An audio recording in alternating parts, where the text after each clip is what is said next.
The Yellow Wallpaper by Charlotte Perkins Gilman. It is very seldom that mere ordinary people like John and myself secure ancestral halls for the summer. A colonial mansion, a hereditary estate, I would say a haunted house, and reach the height of romantic felicity, but that would be asking too much of fate. Still, I will proudly declare that there is something queer about it. Else, why should it be let so cheaply? And why have stood so long untenanted? John laughs at me, of course, but one expects that in marriage. John is practical in the extreme. He has no patience with faith, an intense horror of superstition, and he scoffs openly at any talk of things not to be felt and seen and put down in figures. John is a physician, and perhaps, I would not say it to a living soul of course, but this is dead paper and a great relief to my mind, perhaps that is one reason I do not get well faster. You see, he does not believe I am sick, and what can one do? If a physician of high standing, and one's own husband, assures friends and relatives that there is really nothing the matter with one but temporary nervous depression, a slight hysterical tendency, what is one to do? My brother is also a physician and also of high standing, and he says the same thing. So I take phosphates, or phosphites-US, whichever it is, and tonics, and journeys, and air, and exercise, and am absolutely forbidden to work until I am well again. Personally, I disagree with their ideas. Personally, I believe that congenial work, with excitement and change, would do me good. But what is one to do? I did write for a while in spite of them, but it does exhaust me a good deal, having to be so sly about it, or else meet with heavy opposition. I sometimes fancy that in my condition, if I had less opposition and more society and stimulus, but John says the very worst thing I can do is to think about my condition, and I confess it always makes me feel bad. So I will let it alone and talk about the house. The most beautiful place. It is quite alone, standing well back from the road, quite 3 miles from the village. It makes me think of English places that you read about, for there are hedges and walls and gates that lock and lots of separate little houses for the gardeners and people. There is a delicious garden. I never saw such a garden, large and shady, full of box-bordered paths, and lined with long grape-covered arbors with seats under them. There were greenhouses too, but they are all broken now. There was some legal trouble, I believe, something about the heirs and co-heirs. Anyhow, the place has been empty for years. That spoils my ghostliness, I am afraid. But I don't care. There is something strange about the house. I can feel it. I even said so to John one moonlight evening, but he said what I felt was a draft and shut the window. I get unreasonably angry with John sometimes. I'm sure I never used to be so sensitive. I think it is due to this nervous condition. But John says if I feel so I shall neglect proper self-control. So I take pains to control myself, before him at least, and that makes me very tired. I don't like our room a bit. I wanted one downstairs that opened on the piazza and had roses all over the window and such pretty old-fashioned chintz hangings. But John would not hear of it. He said there was only one window and not room for 2 beds, and no near room for him if he took another. He is very careful and loving, and hardly lets me stir without special direction. I have a schedule prescription for each hour in the day. He takes all care from me, and so I feel basely ungrateful not to value it more. He said we came here solely on my account, that I was to have perfect rest and all the air I could get. Your exercise depends on your strength, my dear, said he, and your food somewhat on your appetite, but air you can absorb all the time. So we took the nursery, at the top of the house. It is a big, airy room, the whole floor nearly, with windows that look all ways, and air and sunshine galore. It was nursery first, and then playground and gymnasium, I should judge, for the windows are barred for little children, and there are rings and things in the walls.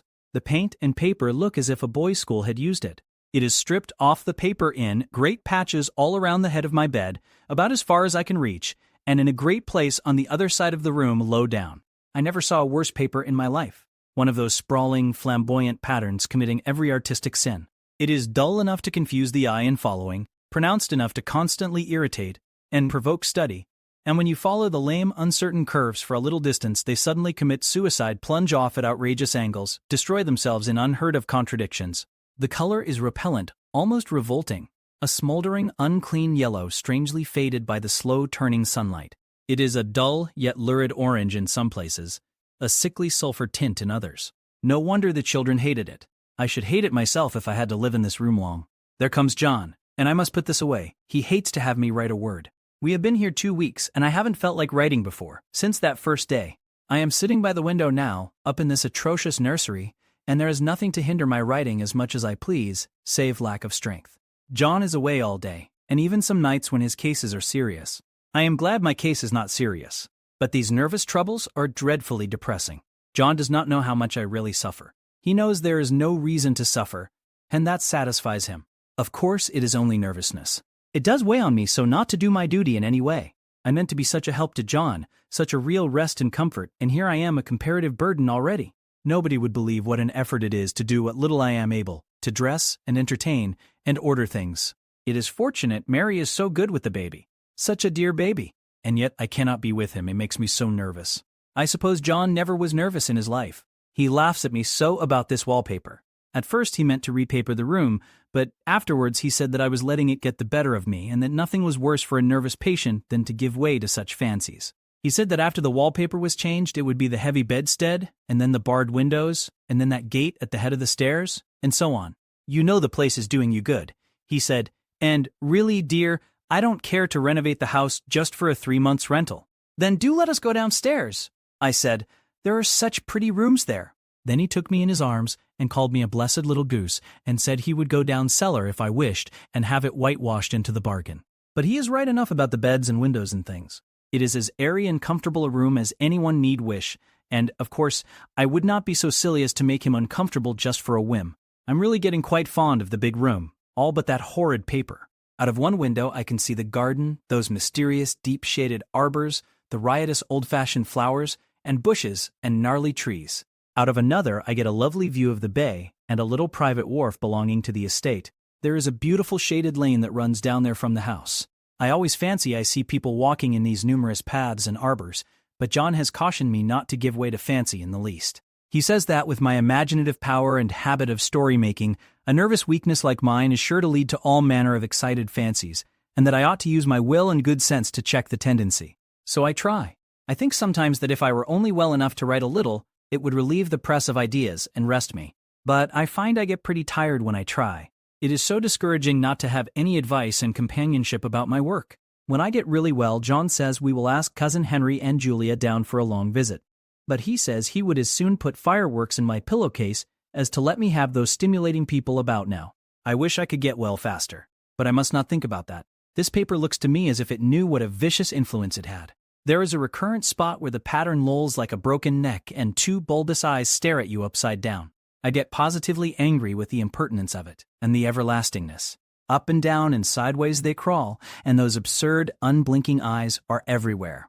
There is one place where 2 breadths didn't match, and the eyes go all up and down the line, one a little higher than the other. I never saw so much expression in an inanimate thing before, and we all know how much expression they have. I used to lie awake as a child and get more entertainment and terror out of blank walls and plain furniture than most children could find in a toy store. I remember what a kindly wink the knobs of our big old bureau used to have, and there was one chair that always seemed like a strong friend. I used to feel that if any of the other things looked too fierce, I could always hop into that chair and be safe. The furniture in this room is no worse than inharmonious, however, for we had to bring it all from downstairs. I suppose when this was used as a playroom, they had to take the nursery things out. And no wonder. I never saw such ravages as the children have made here. The wallpaper, as I said before, is torn off in spots, and it sticketh closer than a brother day. Must have had perseverance as well as hatred. Then the floor is scratched and gouged and splintered, the plaster itself is dug out here and there, and this great heavy bed, which is all we found in the room, looks as if it had been through the wars. But I don't mind it a bit, only the paper. There comes John's sister. Such a dear girl as she is, and so careful of me, I must not let her find me writing. She is a perfect and enthusiastic housekeeper, and hopes for no better profession. I verily believe she thinks it is the writing which made me sick. But I can write when she is out, and see her a long way off from these windows. There is one that commands the road, a lovely shaded winding road, and one that just looks off over the country. A lovely country, too, full of great elms and velvet meadows. This wallpaper has a kind of sub-pattern in a different shade, a particularly irritating one, for you can only see it in certain lights, and not clearly then. But in the places where it isn't faded, and where the sun is just so, I can see a strange, provoking, formless sort of figure that seems to sulk about behind that silly and conspicuous front design. There's Sister on the stairs. Well, the 4th of July is over. The people are gone, and I am tired out. John thought it might do me good to see a little company, so we just had Mother and Nellie and the children down for a week. Of course I didn't do a thing. Jenny sees to everything now. But it tired me all the same. John says if I don't pick up faster he shall send me to Weir Mitchell in the fall. But I don't want to go there at all. I had a friend who was in his hands once, and she says he is just like John and my brother, only more so. Besides, it is such an undertaking to go so far. I don't feel as if it was worthwhile to turn my hand over for anything, and I'm getting dreadfully fretful and querulous. I cry at nothing, and cry most of the time. Of course I don't when John is here, or anybody else, but when I am alone. And I am alone a good deal just now. John is kept in town very often by serious cases, and Jenny is good and lets me alone when I want her to. So I walk a little in the garden, or down that lovely lane, sit on the porch, under the roses, and lie down up here a good deal. I'm getting really fond of the room in spite of the wallpaper. Perhaps because of the wallpaper. It dwells in my mind so. I lie here on this great immovable bed, it is nailed down I believe, and follow that pattern about by the hour. It is as good as gymnastics, I assure you. I start, we'll say, at the bottom, down in the corner over there where it has not been touched, and I determine for the 1000th time that I will follow that pointless pattern to some sort of a conclusion. I know a little of the principle of design, and I know this thing was not arranged on any laws of radiation, or alternation, or repetition, or symmetry, or anything else that I ever heard of. It is repeated, of course, by the breadths, but not otherwise. Looked at in one way, each breadth stands alone, the bloated curves and flourishes. A kind of debased Romanesque with delirium tremens go waddling up and down in isolated columns of fatuity. But, on the other hand, they connect diagonally, and the sprawling outlines run off in great slanting waves of optic horror, like a lot of wallowing seaweeds in full chase. The whole thing goes horizontally too, at least it seems so, and I exhaust myself in trying to distinguish the order of its going in that direction. They have used a horizontal breadth for a frieze, and that adds wonderfully to the confusion. There is one end of the room where it is almost intact, and there, when the cross-lights fade and the low sun shines directly upon it, I can almost fancy radiation after all. The interminable grotesques seem to form around a common center and rush off in headlong plunges of equal distraction. It makes me tired to follow it. I will take a nap, I guess. I don't know why I should write this. I don't want to. I don't feel able. And I know John would think it absurd. But I must say what I feel and think in some way. It is such a relief. But the effort is getting to be greater than the relief. Half the time now I am awfully lazy and lie down ever so much. John says I mustn't lose my strength and has me take cod liver oil and lots of tonics and things, to say nothing of ale and wine and rare meat. Dear John, he loves me very dearly and hates to have me sick. I tried to have a real earnest, reasonable talk with him the other day and tell him how I wish he would let me go and make a visit to Cousin Henry and Julia. But he said I wasn't able to go, nor able to stand it after I got there, and I did not make out a very good case for myself, for I was crying before I had finished. It is getting to be a great effort for me to think straight. Just this nervous weakness, I suppose. And dear John gathered me up in his arms and just carried me upstairs and laid me on the bed, and sat by me and read to me till it tired my head. He said I was his darling and his comfort and all he had, and that I must take care of myself for his sake and keep well. He says no one but myself can help me out of it, that I must use my will and self-control and not let any silly fancies run away with me. There's one comfort, the baby is well and happy, and does not have to occupy this nursery with the horrid wallpaper. If we had not used it, that blessed child would have. What a fortunate escape. Why, I wouldn't have a child of mine, an impressionable little thing, live in such a room for worlds. I never thought of it before, but it is lucky that John kept me here after all. I can stand it so much easier than a baby, you see. Of course I never mention it to them anymore. I am too wise. But I keep watch of it all the same. There are things in that paper that nobody knows but me, or ever will. Behind that outside pattern, the dim shapes get clearer every day. It is always the same shape, only very numerous, and it is like a woman stooping down and creeping about behind that pattern. I don't like it a bit. I begin to think, I wish John would take me away from here. It is so hard to talk with John about my case because he is so wise and because he loves me so. But I tried it last night. It was moonlight. The moon shines in all around, just as the sun does. I hate to see it sometimes. It creeps so slowly and always comes in by one window or another. John was asleep, and I hated to waken him, so I kept still and watched the moonlight on that undulating wallpaper till I felt creepy. The faint figure behind seemed to shake the pattern, just as if she wanted to get out. I got up softly and went to feel and see if the paper did move. And when I came back, John was awake. "What is it, little girl?" he said. "Don't go walking about like that. You'll get cold." I thought it was a good time to talk, so I told him that I really was not gaining here, and that I wished he would take me away. "Why, darling?" said he. "Our lease will be up in 3 weeks, and I can't see how to leave before. The repairs are not done at home, and I cannot possibly leave town just now. Of course, if you were in any danger I could and would, but you really are better, dear, whether you can see it or not. I am a doctor, dear, and I know. You are gaining flesh and color. Your appetite is better. I feel really much easier about you. I don't weigh a bit more, said I, nor as much. And my appetite may be better in the evening, when you are here, but it is worse in the morning when you are away. Bless her little heart, said he with a big hug. She shall be as sick as she pleases. But now let's improve the shining hours by going to sleep, and talk about it in the morning. And you won't go away? I asked gloomily. Why, how can I, dear? It is only 3 weeks more, and then we will take a nice little trip of a few days while Jenny is getting the house ready. Really, dear, you are better. Better in body, perhaps, I began, and stopped short, for he sat up straight and looked at me with such a stern, reproachful look that I could not say another word. My darling, said he, I beg of you, for my sake, and for our child's sake, as well as for your own, that you will never for one instant let that idea enter your mind. There is nothing so dangerous, so fascinating, to a temperament like yours.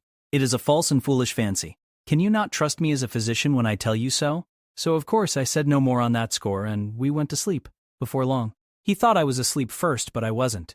I lay there for hours trying to decide whether that front pattern and the back pattern really did move together, or separately. On a pattern like this, by daylight, there is a lack of sequence, a defiance of law, that is a constant irritant to a normal mind.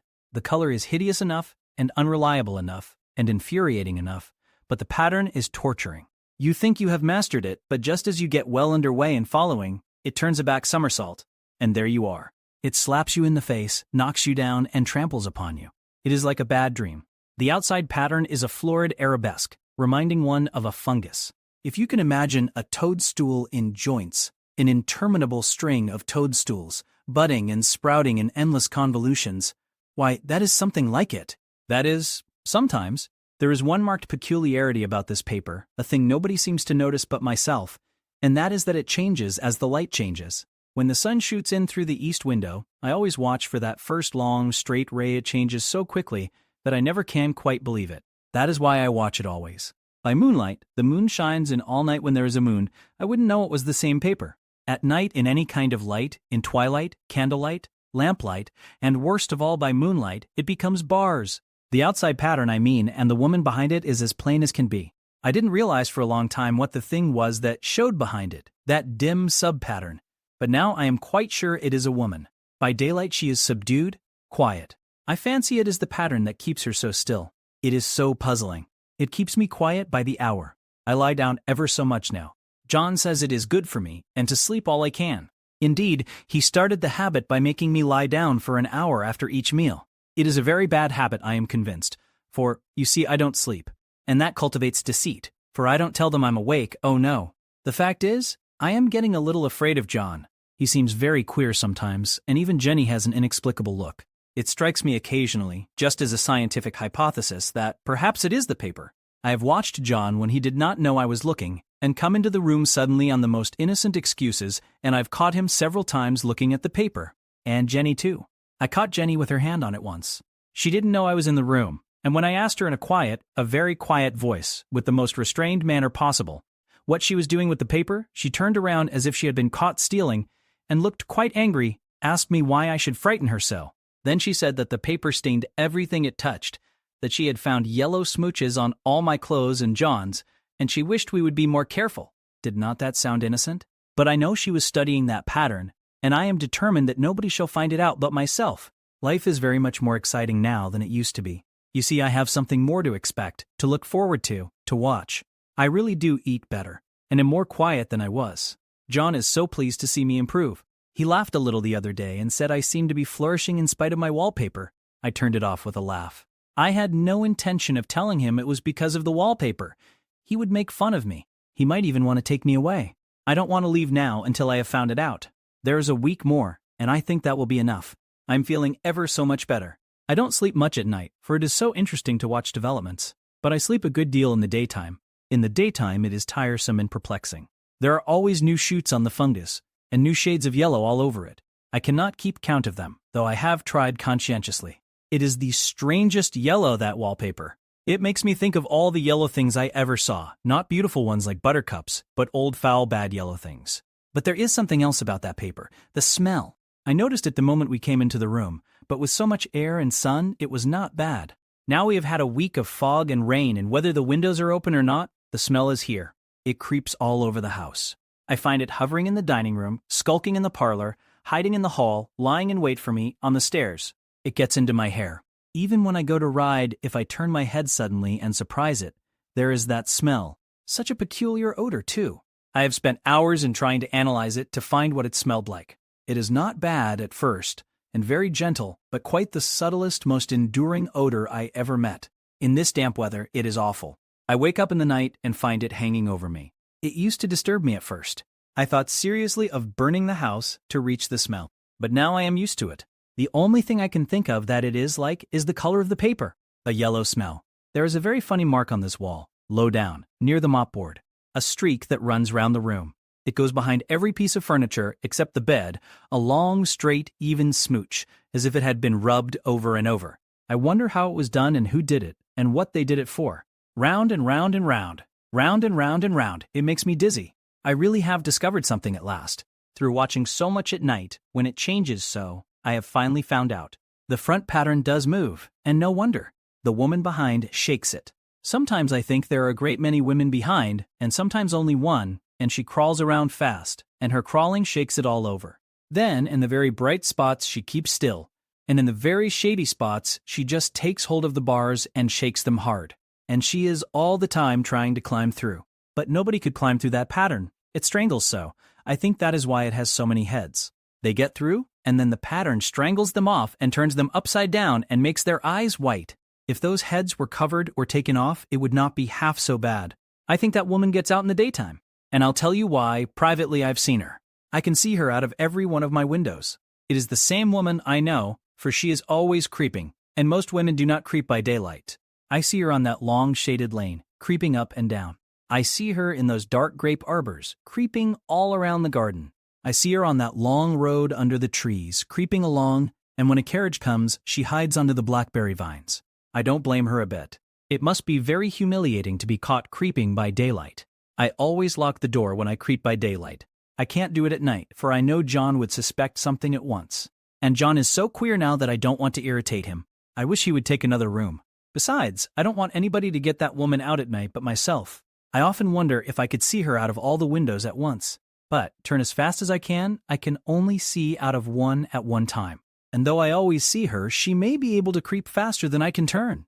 I have watched her sometimes away off in the open country, creeping as fast as a cloud shadow in a high wind. If only that top pattern could be gotten off from the under one. I mean to try it, little by little. I have found out another funny thing, but I shan't tell it this time. It does not do to trust people too much. There are only 2 more days to get this paper off, and I believe John is beginning to notice. I don't like the look in his eyes. And I heard him ask Jenny a lot of professional questions about me. She had a very good report to give. She said I slept a good deal in the daytime. John knows I don't sleep very well at night for all I'm so quiet. He asked me all sorts of questions too, and pretended to be very loving and kind, as if I couldn't see through him. Still, I don't wonder he acts so, sleeping under this paper for 3 months. It only interests me, but I feel sure John and Jenny are secretly affected by it. Hurrah! This is the last day, but it is enough. John is to stay in town overnight and won't be out until this evening. Jenny wanted to sleep with me, the sly thing, but I told her I should undoubtedly rest better for a night all alone. That was clever, for really I wasn't alone a bit. As soon as it was moonlight, and that poor thing began to crawl and shake the pattern, I got up and ran to help her. I pulled and she shook, I shook and she pulled, and before morning we had peeled off yards of that paper, a strip about as high as my head and half around the room. And then when the sun came and that awful pattern began to laugh at me, I declared I would finish it today. We go away tomorrow, and they are moving all my furniture down again to leave things as they were before. Jenny looked at the wall in amazement, but I told her merrily that I did it out of pure spite at the vicious thing. She laughed and said she wouldn't mind doing it herself, but I must not get tired. How she betrayed herself that time. But I am here, and no person touches this paper but me, not alive. She tried to get me out of the room. It was too patent. But I said it was so quiet and empty and clean now that I believed I would lie down again and sleep all I could, and not to wake me even for dinner, I would call when I woke. So now she is gone, and the servants are gone, and the things are gone, and there is nothing left but that great bedstead nailed down with the canvas mattress we found on it. We shall sleep downstairs tonight and take the boat home tomorrow. I quite enjoy the room, now it is bare again. How those children did tear about here. This bedstead is fairly gnawed, but I must get to work. I have locked the door and thrown the key down into the front path. I don't want to go out, and I don't want to have anybody come in till John comes. I want to astonish him. I've got a rope up here that even Jenny did not find. If that woman does get out and tries to get away, I can tie her. But I forgot. I could not reach far without anything to stand on. This bed will not move. I tried to lift and push it until I was lame, and then I got so angry I bit off a little piece at one corner, but it hurt my teeth. Then I peeled off all the paper I could reach standing on the floor. It sticks horribly, and the pattern just enjoys it. All those strangled heads and bulbous eyes and waddling fungus growths just shriek with derision. I am getting angry enough to do something desperate. To jump out of the window would be admirable exercise, but the bars are too strong even to try. Besides, I wouldn't do it. Of course not. I know well enough that a step like that is improper and might be misconstrued. I don't like to look out of the windows even. There are so many of those creeping women, and they creep so fast. I wonder if they all come out of that wallpaper as I did. But I am securely fastened now by my well-hidden rope. You don't get me out in the road there. I suppose I shall have to get back behind the pattern when it comes night, and that is hard. It is so pleasant to be out in this great room and creep around as I please. I don't want to go outside. I won't, even if Jenny asks me to. For outside, you have to creep on the ground, and everything is green instead of yellow. But here I can creep smoothly on the floor, and my shoulder just fits in that long smooch around the wall, so I cannot lose my way. Why, there's John at the door. It is no use, young man, you can't open it. How he does call and pound. Now he's crying for an axe. It would be a shame to break down that beautiful door. John, dear, said I in the gentlest voice, the key is down by the front steps under a plantain leaf. That silenced him for a few moments. Then he said, very quietly indeed, open the door, my darling. I can't, said I. The key is down by the front door under a plantain leaf. And then I said it again, several times, very gently and slowly, and said it so often that he had to go and see, and he got it, of course, and came in. He stopped short by the door. What is the matter? He cried. For God's sake, what are you doing? I kept on creeping just the same, but I looked at him over my shoulder. I've got out at last, said I, in spite of you and Jane, and I've pulled off most of the paper, so you can't put me back. Now why should that man have fainted? But he did, and right across my path by the wall so that I had to creep over him every time.